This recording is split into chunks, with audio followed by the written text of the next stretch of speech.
Hi to all, welcome to AB talks.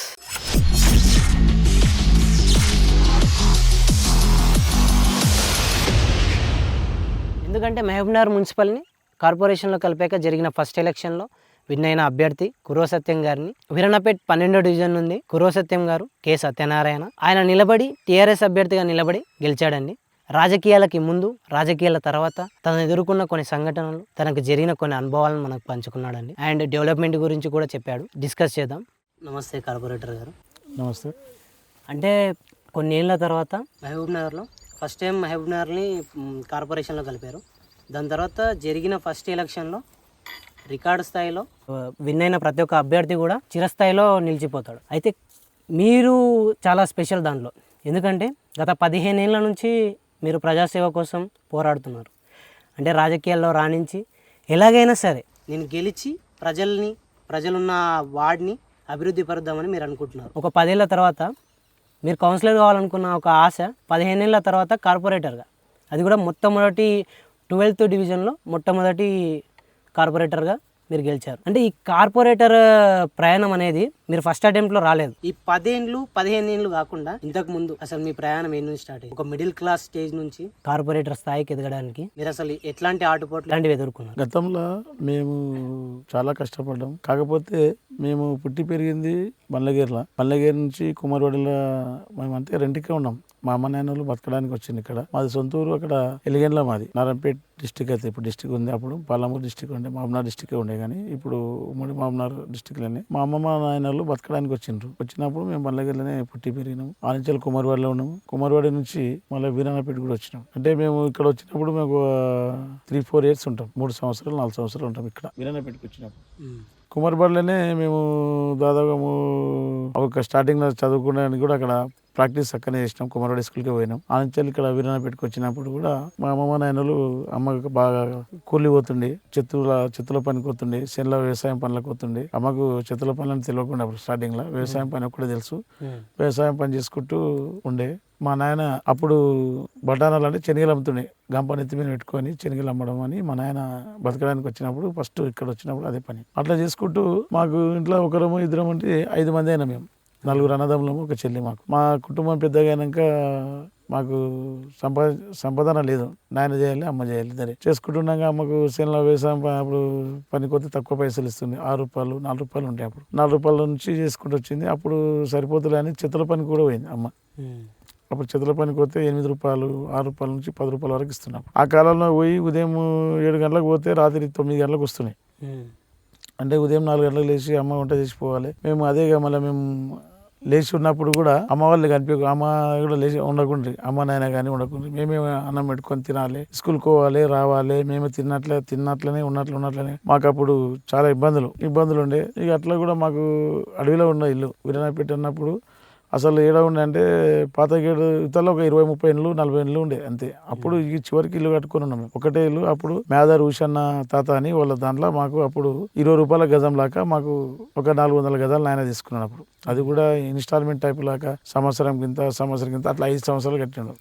20 రూపాయల గజం లాగా ఉన్న పైసలు కూడా కట్టడానికి కూడా అట్లా 4 సంవత్సరాలు 5 సంవత్సరాల వరకు కట్టడం జరిగింది. దాంతో కూడా మనం 2 రూమ్లు వేసిండు మా నాయన. అప్పుడు ఆ కాలంలో మాకు మేస్త్రి పని చేసినది ఒక మన్నెమ్మ అని ఉంటుంది, మేస్త్రి పని చేస్తున్నాడు. మాకు అప్పుడు కూడా మాకు చిన్నప్పుడు కూడా ఎత్తుకొని పెంచిండు. ఆయననే 2 రూమ్లు వేసి ఇచ్చిండు ఫస్ట్. అది బురదతో కట్టియడం, అమ్మనే తిప్పలు పడాలి, అమ్మ నాయన తిప్పలు పడి ఆయన మేస్త్రి ఒక్కడు ఇంకో 2 పెట్టుకొని ఉదయం 6 గంటల నుంచి రాత్రి 9 గంటల 7 గంటల వరకు కష్టపడి ఆ 2 రూమ్లు వేసుకున్నారు. అప్పుడు ఆ 2 రూమ్లు వేయడం అంటే పెద్ద పని. ఇప్పుడు ఒక 4 అంతస్తులు వేసినట్లు అంటారు అంత. అప్పుడు ఆ టైంలో కరెంటు లేదు, దీపం ఒకటే పెట్టుకోవాలి, దీపం పెట్టుకొని ఉండాలి. అప్పుడు మేము Veerannapeta school good teacher private school చదువుకున్నాం. మాకు చదువు అంటే బాగా అవ్వలేదు, మాకు చదువు అంటే పెద్ద ఇంట్రెస్ట్ పెట్టకుంటే కుమార్వాడి స్కూల్ నుంచి ఇక్కడ వచ్చినాక ప్రైవేట్లో వేస్తామని చెప్పి మా నాయన అప్పుడు ప్రైవేట్లో వేస్తే 2-3 క్లాస్ వరకు చదివినాం. దాని తర్వాత 3వ క్లాస్ నుంచి 4వ తరగతి నుంచి వీరన్నపేట స్కూల్కి వెళ్ళినాం. వీరన్నపేట స్కూల్ 4వ తరగతి 5వ తరగతి వరకు చదివినాం. మా అన్న నేను ఉన్నందుకు మా అన్న 6వ తరగతి అయినాక 7వ తరగతిలో మా అన్న, నేను 5వ తరగతి ఉండి మా అన్న 7వ తరగతిలో ఉండే. అప్పుడు ఇంట్లోకి వెళ్ళిపోయాడు. ఇంట్లో కొంచెం ఏముందంటే అప్పుడు అమ్మ వచ్చే వరకు, అమ్మ నాయన వచ్చే వరకు సాయంత్రం వరకు నీళ్ళు బోరింగ్ నుంచి కొట్టుకొచ్చి నీళ్ళు పోయాలి. ఇట్లా పని అంతా అప్పుడు మాకు బండలు గిండ లేకుండే, ఇల్లు అల్లుకోవాలి, సామిడి చల్లాలి, అవన్నీ అమ్మ ఒక్కతే అవుతున్నాం. జర అన్న మాకు పెద్ద ఉన్నందుకు నేను అన్న ఇద్దరు తిప్పలు ఒక బిందె మోసుకోవడానికి రాలేకుండా చిన్న బుడిగల్లాగా చిన్నవి, అప్పుడు ప్లాస్టిక్ గిస్టిక్ లేకుండా బుడిగలు అంటే చిన్న మట్టి కుండలతోనే తెచ్చిపోతుంటాం. అప్పుడు బిందెలు అనేది లేకుండే, ఒక ఉంటే ఇత్తడి బిందెలు లేదంటే మట్టి కుండలే. అవి రెండు తప్ప మట్టి కుండలు చిన్న చిన్న మట్టి కుండలతో తెచ్చిపోయడము. వాళ్ళు వచ్చే వరకు రకరకాలుగా సాయంకాలం వరకు తిప్పలు పడి నీళ్ళు నింపాలి. ఒక చిన్న హౌజు పెద్ద హౌజ్ అని నింపాలి. నింపి పెడితే ఇళ్ళకి ఇంకే అమావాస్య రాత్రి 9 గంటలకు 8 గంటలకు వస్తే రాత్రికి అలికి పెడుతుండే. పొద్దుగాల లేచిపోయి తిప్పలు అవుతుందని చెప్పి అలికి పెడుతుంటే, కాకపోతే అమ్మకు బాగా ఎంకరేజ్ చేస్తుంటే నేను అన్న బాగా తిప్పలు చిన్న ఉండి మేము అప్పటికి 7-8 సంవత్సరాలు 9 సంవత్సరాలు ఉన్నాము.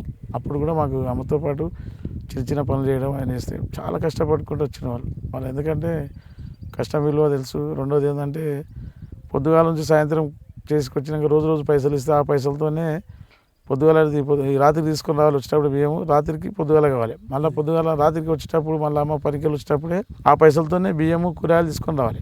అసలు పరిస్థితి. ఆ పరిస్థితులలో చాలా కష్టపడ్డాము. దాని తర్వాత 5వ తరగతి వచ్చినాక మా అమ్మకు 12 గొర్రెలు, ఆమె పాలకు ఆడపిల్లకు చిన్న నుంచి కష్టపడ్డది ఇక్కడ కూడా అని చెప్పి 14 గొర్రెలు కొట్టించాను మా అమ్మకు. అప్పుడు నాయన కొంచెం చిన్న మంత్రి చేయడం అది ఇది చేయడం చేస్తుంది. చాలా మంది వస్తుంది పల్లెటూరులో, పూర్తి విలేజ్లోకి వెళ్ళి చాలా మంది వస్తుంది. వచ్చిన వాళ్ళు నరసింహులు, మా నాయన పేరు కుర్ర నరసింహులు. అంటే మొత్తం బల్లగిరి కానీ కుమార్వాడి కానీ వీరన్నపేటలు అందరూ గుర్తుపడతారు. ఇప్పుడు కూడా మా పెద్ద మనుషులు కూడా బల్లగిరిలో కూడా కుర్ర నరసింహులు కొడుకే అని చెప్తారు ఇప్పుడు కూడా. కానీ కుర్ర సత్యం అనే మాట తర్వాత మేము సంపాదించినాక తర్వాతే కుర్ర సత్యం అనేది మాట వచ్చింది. కానీ అంతకుముందు అయినా కుర్ర నరసింహుల కొడుకు, కుర్వాశమ్మ కొడుకు అనే మాటనే ఉండే. అట్లా బాగా కష్టపడుకుంటూ వచ్చినాము. ఇక 5వ తరగతి కనుక అన్న ఇంట్లోకి వెళ్ళిపోయాడు. ఇంట్లో పని ఇవ్వాలనే పని చేయలేడని చెప్పి ఇంట్లో తిడతాడు, అమ్మ తిడుతుంది, కొడుతుంది అనే భయంతోనే చిన్న ఉన్నప్పుడు హైదరాబాద్ వెళ్ళిపోయాడు. చాలా దేవులాడు, నాన్న దొరకలేడు. అయినాక దాని తర్వాత నేను 4వ తరగతి 5వ తరగతి కంప్లీట్ అయినాక 6వ తరగతిలకు ఒక 10-15 రోజులు అయినాక గొర్రెలు తీసుకొచ్చాను అమ్మమ్మ ఇంటికి అని అమ్మ కొట్టుకొని వచ్చింది. కొట్టుకొచ్చినాక మా అమ్మ నాయన గొర్రెలు ఇచ్చిండు, అవి పోగొట్టుకోకూడదు అని చెప్పి అమ్మ జిద్దుకు నేను అమ్మని అని అమ్మ నాయన అమ్ము ఎందుకు పిల్లలు చదువుకున్నాడు, చెల్లెలుండి నేను చిన్న తమ్ముడు ఇద్దరు, ఇంకా 3వ తమ్ముడు చిన్న లాస్ట్ తమ్ముడు, ఇంకా మొత్తం 2 తమ్ముడు ఒక చెల్లి ఉంది, ముగ్గురం ఉన్నాం. ఒకటి ఉంటే అట్లా ఒకటి ఉంటే ఈ పిల్లలు చదివించాలని నాయనకు ఇంట్రెస్ట్ ఉండే. అమ్మ ఉండని నేను గొర్రెలు మా అమ్మ నాయన కొట్టించి నువ్వు ఉండాలని ఆమె పట్టుదలతో అట్లే పెట్టుకుంటే, అరే అమ్మ అయితే ఇంటర్వ్యూ చేస్తలేదు అని చెప్పి నా చదువు బంద్ చేయించిండ్రు. అప్పుడు 5వ తరగతి కంప్లీట్ అయింది. 6వ తరగతిలో ఒక 20 రోజులు పోయినాము. దాని తర్వాత బంద్ చేసినాక ఇంట్రెస్ట్ ఉండే కానీ ఇంట్రెస్ట్ ఉండే. 3వ తరగతి వరకు ఇంట్రెస్ట్ లేకుండా, మాకు కూడా చదువు మీద పెద్ద అవగాహన లేకుండా, అప్పుడు పల్పం 2 తప్ప వేరే ఏం లేకుండే. నేను ఎప్పుడైతే చదువుకోవాలని ఇంట్రెస్ట్ ఎప్పుడైతే నాకు 4th క్లాసు 5th క్లాస్ నుంచి స్టార్ట్ అయింది. బాగా చదువుకోవాలి. చదువుకున్నాక నాకు ఒక ఇంట్రెస్ట్ అప్పటికైనా ఆర్మీలో పోవాలని ఇంట్రెస్ట్ చాలా ఉండే అన్నట్లు. అప్పటికి కూడా ఒక షోక్ ఏంటంటే ఆర్మీలో పోవాలి చేయాలి అనేది ఒక ఇంట్రెస్ట్ అప్పటి నుంచి నాకు 4వ తరగతి నుంచి స్టార్ట్ అయింది. 5వ తరగతి అయిపోయినాక 6వ తరగతికి వచ్చినాకనే చదువు మధ్యలో బంద్ చేసేయడం అయింది. అంటే ఇంట్లో ఆర్థిక పరిస్థితి బాగాలేదు. ఇప్పుడు మా అమ్మ చేస్తేనే ఇల్లు గడుస్తున్నాయి. ఇప్పుడు మా అమ్మగా చేయాలంటే అవున చిన్న గొర్రెల కాడికి నేను పోవాలి. ఆ గొర్రెల కాడికి నేను పోయిన తర్వాత మా అమ్మ మళ్ళీ పనికోవడం, ఇంట్లో కష్టపడుకుంటా అట్లనే జీవనాధారం జరుపుకుంటే నాకు గొర్రెల గురించి ఏం తెలియదు, చుట్టుపక్కల సేన్లు తెలియదు, వ్యవసాయం. నాకు ఇక్కడ పట్నం నర్సులు మామ అని మాకు అప్పుడు కులాలు ఏ కులం అనేది లేదు. అందరూ వరుసగానే వరుస పెట్టి పిలవడం మామ, నాయన, కాకాయ, తాత. ఊర్లలో కూడా ఇప్పటికైనా సరే వేరే క్యాస్ట్ అనే కాదు, వేరే మతం వాళ్ళని కూడా మనము వరుసలు పెట్టి పిలవడమే జరుగుతుంది. ఇప్పుడు కూడా అదే వరుసలు ఇప్పటి వరకు కూడా నేను ఇప్పుడు కూడా అదే పిలుస్తున్నాను.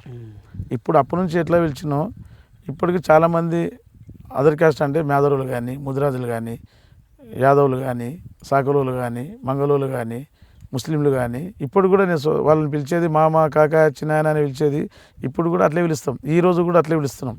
అది నా వరకు నడుస్తుంది ఇప్పటి వరకు కూడా. అయితే ఇప్పటి వరకు అయితే కుల రాజకీయం లేదు, మా కుల ఫీలింగ్ అనేది లేదు.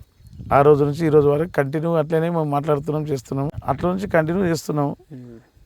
అట్లా మేము మాకు పట్నం నర్సులు మామ అనే దాంట్లో 14 గొర్రెలు ఉండే. నాకు తెలియదు అప్పుడు. అంటే ఆయన పెద్ద మనిషి మామ పిల్లాడని వచ్చినాము శనకాడ చెప్తానంటే ఆయన ఏం చేస్తున్నాడంటే వరిసేన కోసిండు, అప్పుడే వచ్చినాయి మా గొర్రెలు. అంటే ఈ పిల్లానికి ఏం తెలియదు, చదువుకునే పిల్లానికి అని చెప్పి ఒక సైడ్ నీళ్ళు కట్టాలి, ఒక 6 బంధాలకు నీళ్ళు కట్టాలి. అది దాంట్లో గడ్డి వచ్చే వరకు దాంట్లో కొనియకుండా ఆ 6 బంధాలు అయిపోయినాక అది గడ్డి వచ్చినాక ఇతల 6 బంధాలకు ఈతలు నీళ్ళు పెట్టాలి. ఇక్కడ నుంచి ఇక్కడ నీళ్ళు తాపాలి, అట్లే మేపాలి. ఆయన సేన్ తప్ప వేరే సేన్ తెలియదు మాకు. అట్లా 14 గొర్రెలు మెయింటైన్ చేసుకుంటూ ఉన్నాక దాని గురించి నాకు ఏం తెలియకుంటే ఇక అట్లా ఏం చేసిన అంటే మాతో ఇక్కడ యాదవులు మా వాళ్ళ దాంట్లో గొర్రెలు ఉన్నాయి కొన్ని, ఒక 60 గొర్రెలు 70 గొర్రెలు దాంట్లో వాళ్ళ దాంట్లోకి మా నన్ను అటాచ్మెంట్ చేసాడు. ఈ పిల్లలకి తెలియదు ఇంకా అని చెప్పి ఒక 4-5 నెలల తర్వాత అటాచ్ చేస్తే దాంట్లో వాళ్ళతో నా విద్య నేర్చుకున్నది. అంటే గుద్దడి భీమన్న అని పెద్ద మనిషి కరే బుచ్చన్న, గుద్దడి భీమన్న, మున్మక్షం రాములు, మన నందిపేట బుచ్చన్న, నందిపేట అట్లా మొత్తం టోటల్గా మా పెద్ద మనిషి షాపురం రాములు అని మా పెద్ద మనుషులు పొలేమన్ చెన్నప్ప, పొలేమన్ రాములు, ఆ పెద్ద మనుషుల చేతి కింద నేను అందరి దగ్గర మంచి పేరు తెచ్చుకున్నాను. అప్పుడు చిన్న ఉన్నప్పుడు అయినా కూడా ఏ చిన్న బిడ్డ ఉరుకు బిడ్డ తీసుకురాపోరంటే తీసుకురావాలి అంటే అప్పుడు మీ వయసు ఎంత ఉండే? నా వయసు అప్పుడు 13-14 సంవత్సరాలు ఉంటుంది. మాకు 12 సంవత్సరాల నుంచే స్టార్ట్ అయింది. 12-13 సంవత్సరాల నుంచే అప్పటి నుంచి గొర్రెలు కాయడం 13 సంవత్సరాలు ఉన్నప్పుడు. ఇక అట్లా చాలా కష్టపడుకుంటా గొర్రెలు కాసుకుంటా అట్లా వ్యవసాయాలు. ఇప్పుడు అందుకే పాత గేటు కొత్త గేటు నుంచి ఇక్కడ మొత్తం ఈ డబుల్ బెడ్రూమ్ దగ్గర ఏ పొలాలలో కూడా అన్ని అద్దులతో సహా నాకు తెలుసు. అన్నీ తిరిగినాం కదా, ప్రతి ఒక్క పొలం ఎవరిది ఎవరి పొలం ఏడు వరకు ఉంది ఏం కదా ఇవన్నీ తెలుసు. ఇప్పటి వరకు మనకు అక్కడ హనుమంతాండ వరకు తెలుసు. ఎవరి చేనులు ఎన్ని ఎకరాలు ఉంది, ఎంత భూమి, ఎవరెవరిది ఏం కథ అనేది ఇప్పుడు కూడా తెలుసు. అన్ని అద్దులు తెలుసు, అన్ని తిరిగినాం చేసి చిన్న కష్టపడడం బాగా తిరిగినాం చేసినాం. దాని తర్వాత మా తమ్ముడు పెద్దగా అయ్యిండు. తమ్ముడు చదువు పంపిస్తే తమ్ముడు చదువుకోకుండా వాడు 1-2 దానికి వాడు బంద్ చేసి వాడు చదువుకోకుండా ఉంటే గొర్రెలు ఏమో రావడం.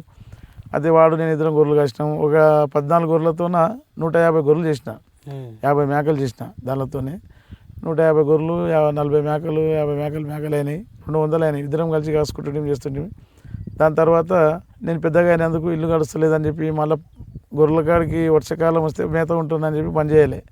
తమ్ముడు ఇంకో పిల్లాడు మా మేనమామ కొడుకో పిల్లాడు ఉండే, వాడు వచ్చినే ఉండే, వాడిని జీతం పెట్టుకొని ఆడ గొర్రెల కాడ వాళ్ళు ఇద్దరు ఉంటుండ్రి. ఇక నేను పనికోవాలి, మేస్త్రి పనికోవాలి. అప్పుడు మేస్త్రి పని కూడా వచ్చిండ్రు. మేస్త్రి పని చేసిన. మేస్త్రి పని నాకు పని చేయడం రాదు, పార కలపడం కానీ అసలు ఏమీ తెలియదు. అప్పుడు ఏంటంటే మేస్త్రి మేదర్ పెద్దంజన, ముష్టి వెంకటేష్ అని ఆయన పెద్ద మనుషులు, ఇద్దరు పెద్ద మేస్త్రి వాళ్ళ దగ్గర నేను 2 సంవత్సరాలు కంటిన్యూ పనికి పోయినా. వాళ్ళ దగ్గరికి పోయినా నెల వరకు పని రాకుండే ఆ పని చేసుకుంటా. అంటే నాకు అప్పటికే 15 సంవత్సరాలు ఉంటాయి, 16 సంవత్సరాలు ఉంటాయి. 16 సంవత్సరాలు నేను పనికి పోయినా. 16 సంవత్సరాలు అంటే నాకు 15 సంవత్సరాలు నాకు మ్యారేజ్ అయింది. 15 సంవత్సరాలకి నాకు మ్యారేజ్ అయింది. మా భార్య 11 సంవత్సరాలు, నాకు 15 సంవత్సరాలు ఉన్నప్పుడు మ్యారేజ్ అయింది.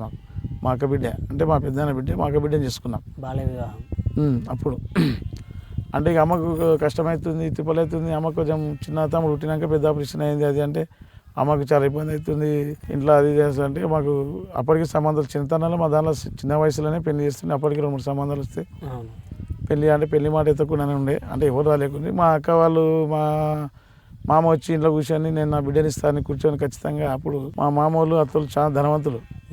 అప్పుడు వాళ్ళకు 1000 గొర్రెలు, 10-12 మంది జీతగాళ్ళు, పెద్ద సంసారం, పెద్ద కుటుంబం. 1000 గొర్రెలు అప్పటి కాలంలోనే 1000 గొర్రెలు వాళ్ళకి 10 మంది 12 మంది జీతగాళ్ళు వాళ్ళది. అప్పుడు కూడా మేము గరీబోళం అయినా సరే చూసి మా మామ నా గుణం వాడి గుణం మంచిది, వాడు ఎప్పుడైనా మంచిగా ఎదుగుతాడు, వాడు మంచిగా అవుతాడని మా మామ మా అక్క ఇద్దరు పట్టు మీద నాకు ఇచ్చిండ్రు నమ్మకంగా. అంటే మా మామూలు ఫ్యామిలీలలో ప్రతి ఫ్యామిలీల కన్నా అతి బీదవని నేనే మా దానిలో. మా భార్య వాళ్ళ అక్క వాళ్ళు అంటే మా వదిన వాళ్ళు మంచి ధనవంతులు. చెల్లెల కొడుకు ఇచ్చిన వాళ్ళు ధనవంతులే. వాళ్ళ తమ్ముడు అందరికీ 700, 800, 600 గొర్రెలు ఒక్కొక్కరికి. అప్పుడు జీతాలు వాళ్ళది మంచి ధనవంతులు వాళ్ళు. అప్పటికైనా 10 మందికి పెట్టే గుణం వాళ్ళది. అప్పటి నుంచి కూడా వాళ్ళు ఆ టైంలో కూడా నేను ఏదైనా ఫంక్షన్కి పోతే నేను చిన్న చూపే, అంటే అందరిలో కూడా నేను చాలా తక్కువ కదా, చిన్న చూపు చూస్తున్నా. అంటే చిన్న చూపు అంటే మామనారు పాలమూరు ఇచ్చిన ఆపిలాడనా అన్నట్లు. అట్లా అంటే మేము ఫంక్షన్కి పోతే కూడా పోవాలి, తినాలి, గంట 2 గంటల సేపు ఉండి వచ్చేదే. ఉండకుండా ఏ ఫంక్షన్లో కూడా ఉండబుద్ధి కాకుండా కొంచెం చిన్న చూపులాగా అనిపిస్తున్నాం. అంటే వాళ్ళంతా ధనవంతులు, మనమేమో మామూలుగా ఏం లేని వాళ్ళం. అప్పుడు మనకు ఆ పరిస్థితిలో ఉన్నప్పుడు అట్లా కూడా కొన్ని బాధలు పడ్డాం, ఫ్యామిలీస్లో కూడా బాధలు పడ్డాం. అయినాక మనం చెప్పుకోలేదు, అమ్మ నాయనతో చెప్పుకునే పరిస్థితి లేదు. వాళ్ళు కూడా మంచిగా ఉంటేనేమో మేము కూడా మనకు ఇట్లా ఉంది కదా అట్లా ఏం లేదు.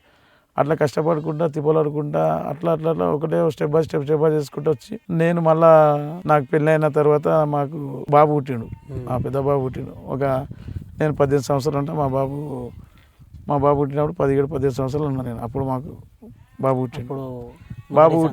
బాబు పుట్టిన తర్వాత మా ఇంట్లో మా భార్య కూడా కూలి చేసింది. మా చెల్లెలు మా భార్య కూడా అందరు కూలి పనికి అందరూ ఉపరి కూలి పోయిన వాళ్ళే. వాళ్ళు పని చేసేటప్పుడు 8 రూపాయలు 12 రూపాయలు ఉంది. 12 రూపాయలు ఉండి మేము పని చేసేటప్పుడు 16 రూపాయలు ఉంది. లాస్ట్ 16 రూపాయల నుంచి 25 రూపాయల వరకు చేసిన. 25 రూపాయలు కూలి అయ్యే వరకు చేసిన నేను. 25 రూపాయలు 16 నుంచి 16 రూపాయలు ఉన్నప్పటి నుంచి 25 రూపాయలు అయ్యే వరకు కూలి చేసిన.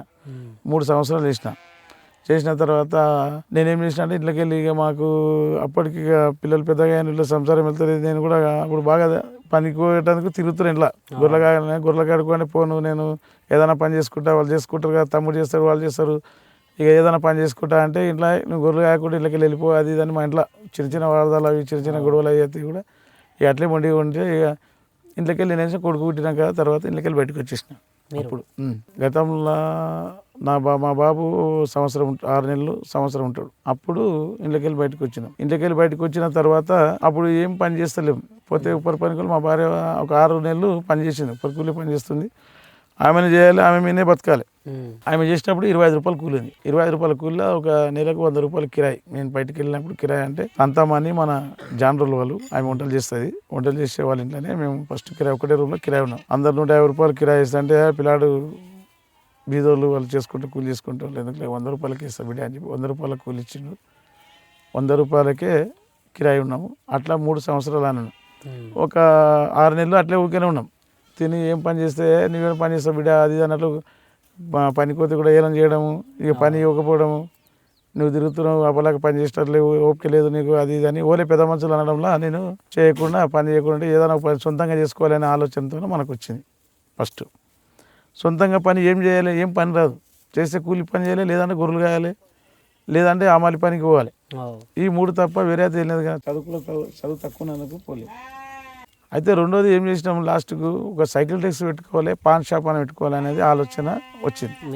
ఇక అది తప్ప వేరే పనులు ఏం రావు అని ఆలోచనతో సైకిల్ ట్యాక్సీ పెట్టుకోవాలని ఆలోచన. సైకిల్ ట్యాక్సీ పెట్టాలని ఒక మా అక్క వచ్చింది ఇంటికి. వాళ్ళు ప్రతి వారంకు మన పరిస్థితి బాగాలేక 10-15 కేజీల బియ్యము, చింతపండు, కారం పొడి మాతోకి వచ్చిన వాళ్ళు వారానికి ఒకసారి వస్తుండ్రి. వచ్చినాక తర్వాత ఏం చేస్తుంది, వాళ్ళే బియ్యం ఇచ్చిపోతుంది, చింతపండు ఇస్తుంటే వాళ్ళు కూడా ఇప్పుడు కూడా ఏం రా పని చేయవు, ఊరికే తిరుగుతావు అనే మాట కూడా అనకుండా ఏదైనా పని చేయరా, ఊకే ఉంటావు ఎట్లా ఏదైనా పని చేయి అదే అని అంటే మా అక్క దగ్గర చెప్పిన సైకిల్ ట్యాక్సీ పెట్టుకోవాలని ఒక మాట మా అక్క దగ్గర అంటే మా అక్క మధ్యలో కలిసింది. అప్పుడు ఆడ ఆటోలు రాకుండా పాతగేడి కాడ దిగి ఎత్తుకొని వస్తున్నాయి బియ్యము, చింతపండు అని ఎత్తుకొస్తే కూడా ఆ నుంచి చక్కగా వచ్చి మాట్లాడుకుంటా బియ్యం ఎత్తుకొని ఇంటికి వస్తుంటే చెప్పిన ఇలా బియ్యం అక్కడ సైకిల్ ట్యాక్సీ పెట్టుకోవాలనుకుంటున్నా, పైసలు లేవు ఏం లేవు అంటే ఎంత అవుతుంది రా అని మాట్లాడుకుంటూ వచ్చినాం. ఇంటికి వస్తుంటే అక్క ఒక సైకిల్ 1400 ఉంది, 7000 అవుతాయి ఈ సైకిల్ పిక్ చేసుకుంటే అని చెప్పి మాట్లాడుకుంటూ వచ్చినాం. 7000 అవుతుంది అక్క 14 సైకిల్లో కానీ నాది ఇంకా చక్క ఇంటికి వచ్చినాక ఆమె ఇంటికాంచి బయటనే బియ్యము చింతపండు అని ఇచ్చి ఒక గ్లాస్ నీళ్ళు తాగింది, చక్కగా వెళ్ళిపోయింది, వాపస్ వెళ్ళిపోయింది. ఆ మాట అన్నాక మళ్ళీ ఇంట్లో కూడా కాలు పెట్టలేదు, నీళ్ళు తాగింది చక్కగా మళ్ళీ వాపస్ వెళ్ళిపోయింది. పోయి ఇంటికి పోయి చక్కగా 5000 రూపాయలు తీసుకొని వచ్చింది. 5000 రూపాయలు ఇంట్లో చెప్పి మా తమ్ముడు సైకిల్ ట్యాక్సీ పెట్టుకుంటాను, ఏదైనా పని చేసుకుంటాను అని అన్నావు కదా, మా మామూలు ఏదైనా పని చేయమని అదే సైకిల్ ట్యాక్సీ పెట్టుకుంటాను అంటుడు. సైకిల్ ట్యాక్సీ పెట్టుకుంటే 7000 రూపాయలు అవుతాడు సైకిళ్ళకు, 5 సైకిళ్ళకు అని అంటే సరే నేను 5000 ఇంట్లో తీసుకొని పోతాను అని చెప్పి తీసుకొని వచ్చి 5000 రూపాయలు 12 గంటలకు వచ్చి ఫస్ట్ ఉదయం 12 గంటలకు వచ్చింది, సాయంత్రం 4 గంటలకు మళ్ళీ రిటర్న్ వచ్చింది. ఇక్కడ నారాయణపేట మరికెళ్ళి మా అత్తలది 5000 తీసుకొని వచ్చినాక 7000 కావాలి. ఆ రోజు తీసుకొని వచ్చింది మా ఉదయం పూట సైకిల్ ఫిట్ చేయడానికి చెప్పేసిన. మా ఇంటి ఓనర్ అమ్మ శాంతమ్మ అని ఆమె ఇట్లా అక్కకి చెప్తే ఇట్లా 5000 ఇచ్చింది అమ్మ అని పిలుస్తుంటే అమ్మ ఇట్లా సంగతి ఇట్లా వచ్చింది, అక్క వచ్చింది ఇట్లా సంగతి ఇచ్చింది ఇట్లా సంగతి అంటే బిడ్డ నాతో వంట చేసిన పైసలు ఉన్నాయి 2000 ఉన్నాయి నేను ఇష్టపడి బిడ్డ అని చెప్పి ఆమె 2000 ఇచ్చింది. ఆ 2000 5000 కలిపి 7000 అయింది. సైకిల్ ఫిట్ చేసుకుని 5 సైకిల్ ఫిట్ చేస్తే 7000 రూపాయలు ఖర్చు అయింది. 100 రూపాయలు అప్పు అడగ నేను అప్పటి వరకు కూడా ఎవరితో తీసుకొని అప్పు అడగలేదు, అప్పు తీసుకోలేదు. అప్పు అంటే మాకు తెలియదు, అప్పు అలా ఎవరితో ధైర్యం చేసి తీసుకోలేదు కూడా. ఇక సరేలే అని చెప్పి ఆలోచన చేసుకుంటా 5 సైకిల్ ఫిట్ చేయించిన. ఆ రోజుగా 5 సైకిళ్ళకి ఇస్తే 5 సైకిల్ ఫిట్ చేసుకుని 5 సైకిల్ తీసుకొని వచ్చినాం. లింగం హోటల్ పక్కల మాకు చిన్న సెటర్ చంద్రబాది అని మన ముషి చంద్రబా అని ఆమె ఒక రూమ్ ఉండే, ఆడికి వద్దంటే అవా అట్లా రూమ్ కావాలంటే ఏం చేస్తావు బిడ్డ అంటే సైకిల్ వేసి పెట్టుకుంటా అంటే సరే పడ్డ బిడ్డ ఇస్తాలే అని చెప్పి నేను ఇంకొకటి బాను అలా అన్నని మనం అది రెడీమ్ షాప్ అని పెట్టుకుంటాను, ఆ పిల్లాడు పెట్టుకున్నాండి నేను ఇద్దరం కలిసి పెట్టుకుని ఆయనది ఆయన పని ఆయన చేసుకోవాలి. బోట్లు ఫిట్ చేస్తుండే. ఎస్టీడీ బూతుల్లాగా అవి బాక్స్ డబ్బులు తయారు చేస్తుండే. అప్పుడు అవి ఉండే అవును. ఎస్టీడీ బూత్ డబ్బులు రేడియంతో రాయడం కానీ పెయింట్తో రాయడం కానీ ఆయన ఇద్దరం కలిసి పెట్టుకుందాం లేదు సరే 50 రూపాయలు కిరాయి తీసుకొని పెట్టుకుందాం లే అని చెప్పి మేము ఇద్దరం కలిసి పెట్టుకున్నాం. అక్క 2 నెలలు పెట్టుకున్నాం అట్లా. అయితే ఫస్ట్ మాట్లాడింది ఆయననే ఇప్పుడు మనకు అంటే భానుప్రతాప్ అని వాళ్ళ అన్న పెట్టిండు. ఇద్దరం కలిసి పెట్టుకున్నాక ఆయన 2 నెలలు అయినాక నేను ఇంటికన్నా చేసుకుంటాలే నాకు నీకు ప్లేస్ నాకు ఇక్కడ ప్లేస్ సరిపోదు నీకు నాకు ఇద్దరికి అని చెప్పింది. ఆ సైకిల్ డేస్ పెట్టినా కూడా చాలా మంది చుట్టుపక్కల వాళ్ళంతా మాకు సైకిల్ డేస్ పెట్టని కూడదని సైకిల్ డేస్ పెడితే అప్పటి కూడా మనతో ఏముందంటే అందరితో మంచిగా ఉంటుంది. పిల్లలు పుట్టేగాళ్ళు రావడం మనం వచ్చి ఉన్నామంటే 100 మంది పిల్లలు అప్పటికైనా 20 మంది 30 మంది పిల్లలు ఎప్పుడు రావడం ఎప్పుడైనా మన మంచితనానికి అందరు పుట్టేగాళ్ళు అందరూ వచ్చి ఉండడము సైకిల్ డేస్ కాడ కూర్చుండడము అన్నీ అది అప్పటి నుంచి ఉంది. ఇవాళ కొత్తగా వచ్చింది అయితే కాదు. ఆ రోజు నుంచి ఈ రోజు వరకైనా అట్లే ఉంది అనుకో. అరే పిల్లలు కూర్చుంటారు ఇట్లా అట్లా ఊకే బదలాం చేసి అదే సైకిల్ డేస్ ఆడ పెట్టి దాదాపు 22 సంవత్సరాలు సైకిల్ డేస్ పెట్టినాం. 22 ఏళ్ళ వరకు సైకిల్ డేస్ పెట్టినాం. 22 సంవత్సరాలు సైకిల్ డేస్ మెయింటైన్ చేసుకుంటే నేను 30 సంవత్సరాలు చేసిన. 25 నుంచి 30 సంవత్సరాలు నేనే మెయింటైన్ చేసిన. దాని తర్వాత ఏం చేసిన తిప్పలు ఆడుకుంటా మా భార్య వచ్చి షాప్లో సైకిల్ డేస్లో మా భార్య వచ్చినాక నేను బయట పనులు చేయడం మళ్ళీ రికవరీ అంటే వెహికల్ సీజింగ్ దాంట్లో పని చేయడానికి పోయినాం. సైకిల్ డేస్తో నడిపించుకుంటూ అది అయిపోయిన తర్వాత అప్పుడు సైకిల్ చేసుకుంటే మాకు వెళ్తలేదని చెప్పి ఆడ చిన్న అప్పులు చేయడం. ఇక సైకిళ్ళకి అప్పు తీసుకురావాలి అప్పులు తెరిపే వరకు మళ్ళీ సైకిల్ ఖరాబ్ కావడం. వీడియో గేమ్లు పెట్టినాం అందులోను సైకిల్ డేస్ వీడియో గేమ్ అవి పెట్టుకుంటాం. ఆటోలు కూడా పెట్టుకున్నాం. 2 ఆటోలు తెచ్చుకున్నప్పుడు ఆటోలు పొద్దుట ఉదయం నుంచి సాయంత్రం వరకు కిరాయిలు ఇవ్వాలి. మళ్ళీ నైట్ టైంలో పేపర్ పెట్టింటి పనులు. నైట్ టైం 10:30కు ఒక బండి పేపర్ కోతుంటే నేను రాత్రి 10:30కు పోతే 11 గంటలకు పోతే ఉదయం 4-6 గంటల వరకు వేసి మళ్ళీ వచ్చేస్తుంటే అంటే పేపర్ దాంట్లో కూడా వర్క్ చేసినాం. అట్లా పని చేసుకుంటూ నైట్ టైం పోవాలి. ఇక అందులో పిల్లలు డ్రైవర్ ఒకవేళ లేకుంటే నేను పోవాలి. అంటే నెలలో 10 రోజులకు 15 రోజులు కంపల్సరీ పోవడం పేపర్కి అయితే. ఇక ఒకసారి అయితే ఇక డ్రైవర్ లేకుంటే కంటిన్యూ పోవడం. అది ఆంధ్రజ్యోతిలో చేసిన. ఆంధ్రజ్యోతిలో దాదాపుగా ఒక 3 years వరకు ఆటోలో అట్లా చేసినాం. పేపర్ వేయడం ఉదయం పూట నైట్ టైం అట్లా కూడా మస్తు కష్టపడి అది అయిపోయిన తర్వాత అందులో 50 మేకలు పెట్టింది. అప్పుడు కూడా సపరేట్ అయినాక మేకలు అప్పుడు కూడా 40-50 మేకలు పెట్టి జీతాలు పెట్టుకొని మెయింటైన్ చేసుకుని చేస్తే కూడా అప్పుడు అట్లా చేసుకుంటా రికవర్ చేసుకుంటా రకరకాలుగా చేసుకుని వచ్చినాం. కానీ మాకు ఎన్ని కష్టాలు తప్ప బరకత అనేది లేదు. అన్ని కష్టం తప్ప వేరే అయితే లేదు. రికవరీలో కూడా 3 సంవత్సరాలు 4 సంవత్సరాలు పనిచేసినాము. అంటే వెహికల్ సీజింగ్ దాంట్లో పనిచేస్తే మనకి ఎడ్యుకేషన్ తక్కువ ఉన్నందుకు చదువుకున్న అబ్బాయిని పెట్టుకొని పని చేయడం అట్లా ఒక 3 years పనిచేసినాం. రోజుకు 150-200 కిలోమీటర్లు తిరగాలి వెహికల్ మీద. బండ్లు ఊరు కాడ ఆడ బండి ఉందంటే అక్కడ ఈడ బండి ఉందంటే పేమెంట్ చేయడం ఇంకా డబ్బులు కట్టడం వాళ్ళకు వెహికల్ తీసుకురావడం అట్లాంటివి అట్లా ఒక 3 years పనిచేసినాం. అట్లా కూడా మనం ఒక ఏజెన్సీ నుంచి 10-12 ఏజెన్సీలు తీసుకున్నాం. మన ఊరిగానే తీసుకున్నాము. ప్రైవేట్ ఏజెన్సీలు తీసుకొని 12 ఉండే మనం. దాంట్లో మళ్ళీ 40-50 మంది పిల్లలు పనిచేయడం మనతో. నేను పని చేసుకుంటూ 6 నెలలు పనిచేసిన. 6 నెలల తర్వాత నేనే ఏజెన్సీ తీసుకొని అట్లా ఒక 12 ఏజెన్సీలు తీసుకొని 12 హెచ్బిహెచ్ బ్యాంకు, శ్రీరామ, మన కీర్తి ఫైనాన్స్ బ్యాంకులు కానీ అట్లాంటివి ఒక 12 వరకు చేసినాం. మనతో అప్పటికి 40-50 మంది పనులు చేస్తుండ్రు. దాంట్లో కొంచెం అంతో ఎంతో కొంచెం డబ్బు సంపాదించుకొని రియల్ ఎస్టేట్లకు వచ్చినాం. ఆ డబ్బుతోనే పోగు చేసుకుంటూ అట్లా ఇట్లా చేసుకుంటూ ఒక 15-20 లక్షలు అప్పుడు ఆ కాలంలో సంపాదించుకొని చేసుకుంటూ రియల్ ఎస్టేట్లకు అప్పుడు తక్కువ ఉండే కొంచెం చిన్న లాభాలు చేసుకుంటూ చిన్నగా పెద్ద లాభాలు ఏం లేదు చిన్న లాభాలు చేసుకుంటూ వచ్చినాం. అట్లా చేసుకుంటూ వచ్చినాక అప్పుడు కూడా మనకు రాజకీయం అంటే ఇంట్రెస్ట్ లేకుండే.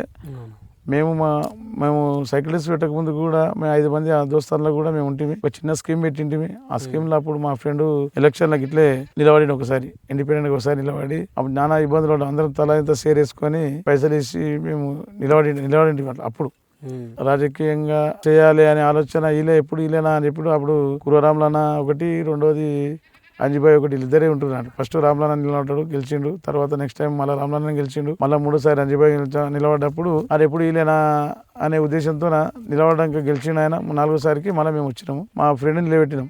కృష్ణ అని కిన్ను అని అంటారు. వాళ్ళు నిలబెట్టినాం. ఇండిపెండెంట్ నిలబెడితే కత్తెర గుర్తు వచ్చినప్పుడు కిన్ను మేము అందరం తల అప్పుడు ఆ కాలంలో 28,000 రూపాయలు ఖర్చు అయింది. మేము ఎలక్షన్ తిరిగితే ఆ 28,000 కోసము మేము అందరం విడిపోయినాం. ఎందుకు విడిపోయినాము అంటే అప్పుడు పైసలంతా మాకు ఆర్థిక పరిస్థితి అందరికి జీరో. అందరికి ఏమవుతున్నా కూడా పరిస్థితి లేకుండా స్కీమ్లకి కష్టపడి పైసలు తీసుకొని ఆ పైసలు కట్టలేక ఒకరి మీద ఒకరు పడి తలా ఇంతమందిని షేర్ చేసుకొని పంచుకొని మళ్ళీ కష్టపడి 3-4 ఏళ్ళు కష్టపడి అందరికి కట్టేసినాం. తిప్పలాడి కట్టేసినాం.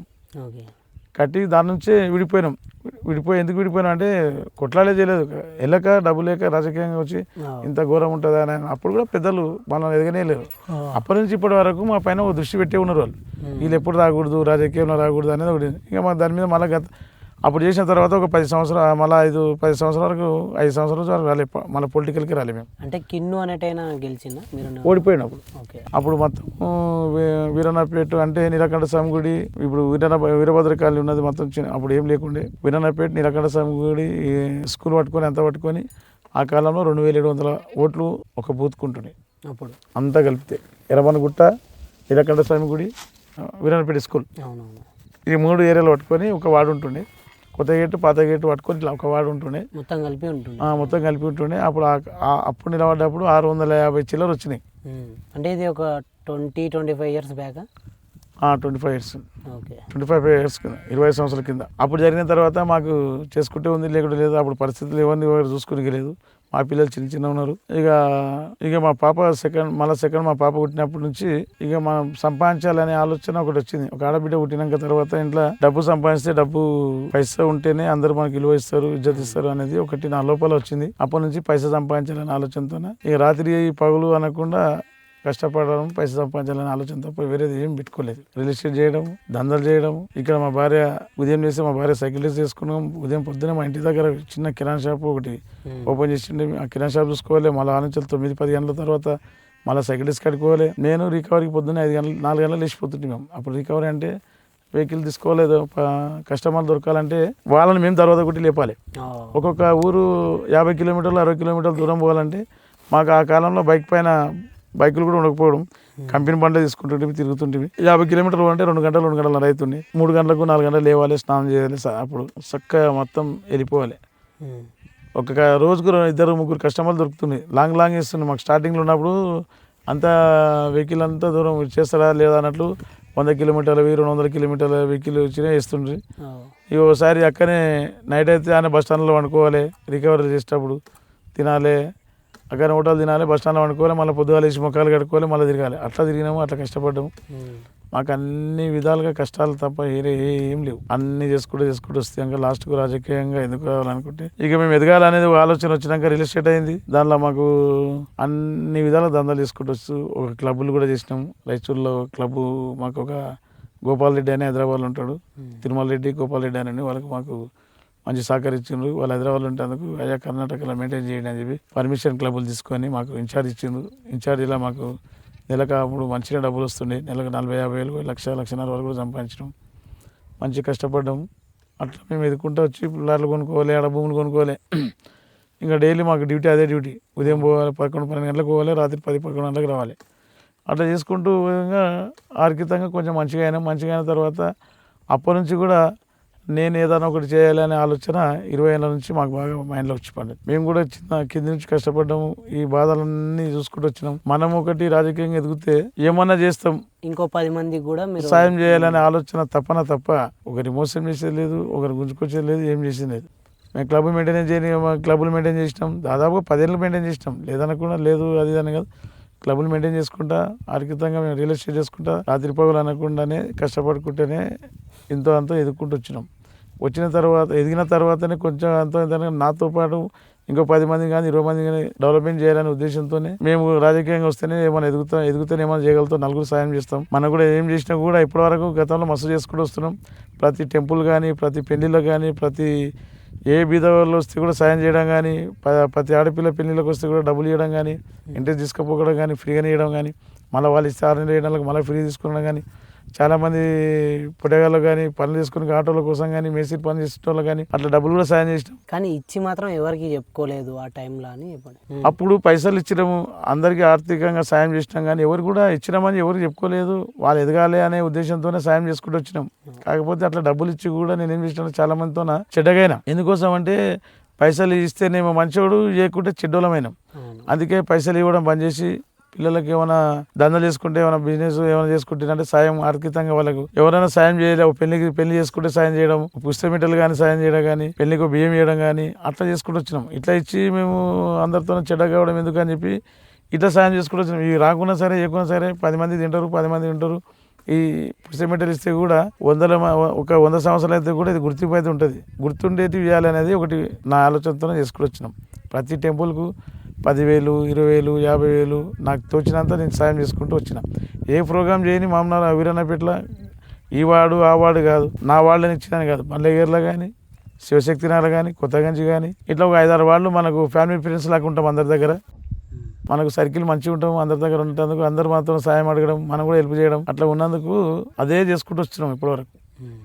ఇంకా రాజకీయంగా ఏమైందంటే గత 15 ఏళ్ళ కింద ఏమైందంటే ఎప్పుడు మీది మాకు డెవలప్మెంట్ చేయరు, మాది ఎట్లుంది అట్లుంది, మాస్ ఏరియా ఉంది అది ఇది అని చెప్పి ఏదో హోటల్ కట్ చదువుకుంటా మాట్లాడుకుంటే మా కొంతమంది ఏమన్నారంటే ఉంటే మీరు చేయండి, చేసి చూపించండి, రాజకీయం అంటే ఊకే కాదు, కొత్త కాదు, పిల్లలాట అనుకున్నాం. మీకు సవాల్ లాగా చేసిరు కథ పెద్దలు చేసిండ్రు. ఆ పెద్దల పేర్లు ఎందుకు కానీ మనం ఎందుకంటే అది చేసినందుకు సరే భయ్ మాతో మేము కూడా పెద్ద మనిషిని తయారు చేస్తామని చెప్పి రకరకాలుగా ఆలోచన చేసి పెద్ద మనుషులతో కూడా ఆలోచన చేసి వాళ్ళు ఎవరు ముందరికి రాకపోవడం వల్ల వాళ్ళతో మనకేడబ్బా అని అప్పటి కూడా వాళ్ళు భయపడడం. ఒక రామలన్న పేరు, ఒక అంజాయ పేరు అంటే అందరు భయపడకం, ముందరకు పోయి నిలబడి వాళ్ళకి పోటీ చేయడం నిలబడదామనే భయం ఒకటి. అప్పుడున్న పెద్ద మనుషులు కూడా మేము అందరు పెద్ద మనుషులతో ఆలోచన చేసినాం. మా యువకులు